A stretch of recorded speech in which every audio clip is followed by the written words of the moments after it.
Everyone remembers the moment something inside them quietly changes, when childhood loosens its grip and unfamiliar feelings begin to settle in. And for me, that moment started on an ordinary Monday morning when I walked into Jefferson High School and unknowingly sat in the wrong seat. The classroom felt too bright and too quiet at the same time, my nerves louder than the bell.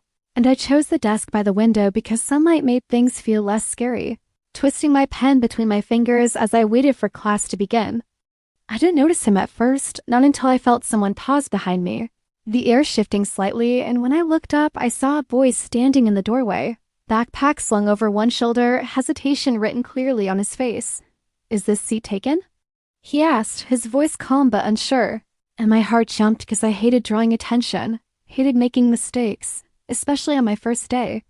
"I'm sorry," I said quickly, already reaching for my books, embarrassment warming my cheeks, afraid I had made a bad first impression before the day had even started. But he surprised me by shaking his head, telling me it was fine, that he could sit somewhere else, and something about how easily he gave up his place made me pause.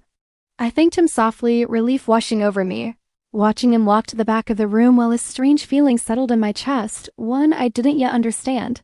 For the rest of class, I barely absorbed what the teacher said, distracted by the awareness of him behind me, wondering if he regretted switching seats, wondering why I cared at all.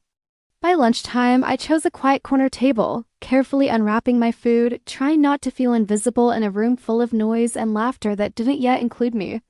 I noticed him standing nearby, unsure, like he was debating something, and when he asked if he could sit with me, relief flooded through me before I could stop it. We talked about small, safe things at first, like classes and teachers, and he warned me about crowded hallways and strict instructors, his smile making the unfamiliar space feel a little kinder. I told him I had transferred because of my father's job, but it felt like starting over halfway through a story, and my voice wavered before I forced it steady. He didn't interrupt or rush to fill the silence, and that made me feel seen in a way I hadn't expected so soon. After that day, we started talking more, first during class, then at lunch, then in the quiet moments after school when the hallways emptied and time seemed less strict. I told him about the music my mother loved, about my fear of speaking in front of people, about poems I wrote and never shared, each word feeling fragile as I offered it. In return, he told me about the pressure he felt to always appear confident, to have answers even when he didn't, and I listened carefully, realizing how rare it felt to be trusted like that. Sometimes our hands brushed when we walked together, and each time my heart reacted too quickly, my breath catching over something so small. One afternoon, rain trapped us under the school awning, students rushing past us toward warmth and rides home, and the silence between us felt heavier than the rain. When he offered me his hoodie, watching me hesitate before accepting it, I didn't know then that this was only the beginning, that something gentle and frightening was slowly unfolding between us. That night, lying awake replaying every glance and word, I realized one quiet truth settling into place. Whatever this feeling was, it mattered, and I wasn't ready to run from it. The days after that rainy afternoon felt subtly different, as if something invisible had shifted between us, making every glance linger longer and every shared silence feel heavier with meaning. He noticed I kept wearing his hoodie even when the classrooms weren't cold, and I joked about the air conditioning, though we both knew it had become something familiar, something comforting. Our conversations slowly moved past surface-level questions, drifting into fears, expectations, and the quiet pressure we both felt to be someone others approved of. I admitted how scared I was of fading into the background, of becoming just another name on an attendance sheet, and he listened with an intensity that made my voice steady. He told me about the weight of always seeming confident, of people assuming strength meant certainty, and for the first time, I saw the cracks behind his calm. We started studying together in the library, sitting close under the excuse of shared notes, our shoulders touching while neither of us acknowledged how aware we were of it. I caught myself memorizing him without meaning to, the way he focused when reading, the way his smile softened when he laughed genuinely. Soon, whispers followed us in hallways, classmates nudging, smiling knowingly, and every rumor made my heart race with a mix of excitement and fear. When people teased me, I laughed it off, but my eyes always searched for his, silently asking what this was becoming. One evening, after a group project ran late, we walked through nearly empty halls, fluorescent lights humming above us, our footsteps echoing our nervous energy. At the exit doors, we stopped without planning to, facing each other awkwardly, backpacks heavy, neither of us ready to say goodbye. "I'm glad you sit by the window," he said quietly, and the simplicity of it made my chest tighten more than any grand confession could have. I'm glad you asked about the seat, I replied, surprised by my own honesty, realizing how one small moment had changed everything. After that, his messages became part of my nights, short check-ins that made the day feel less heavy and the future less uncertain.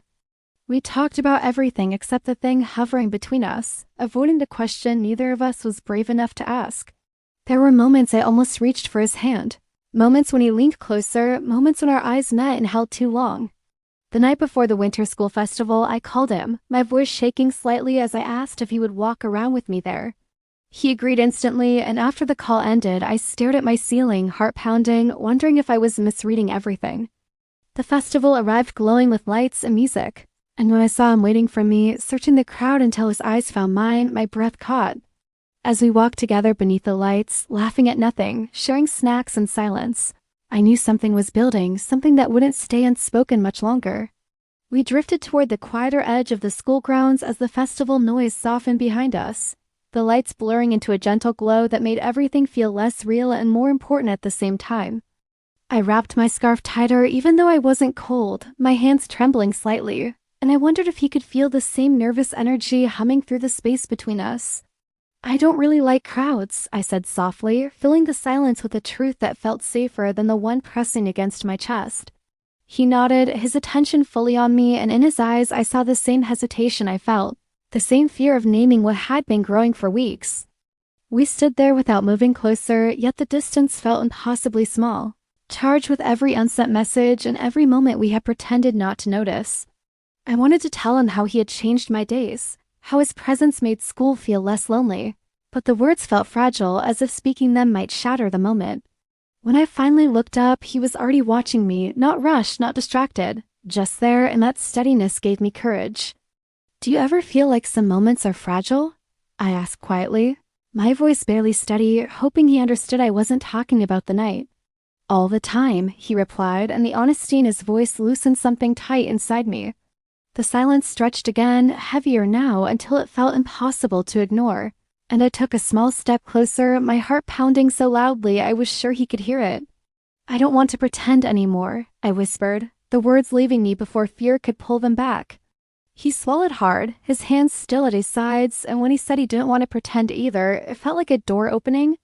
For a second, nothing happened, and I wondered if we had both reached the edge only to stop, if this was where the courage would fail us. Then I tilted my head slightly, not rushing him, just letting him know the choice was his, trusting him with the moment. He leaned in slowly, carefully, and time seemed to stretch thin as I focused on his breath, his closeness, the quiet between us. Our lips met gently, unsure and soft, a brief touch that carried weeks of feelings we hadn't spoken, and my chest filled with warmth I had never felt before. When we pulled back, we both smiled in disbelief, nervous laughter escaping me as relief washed over the fear.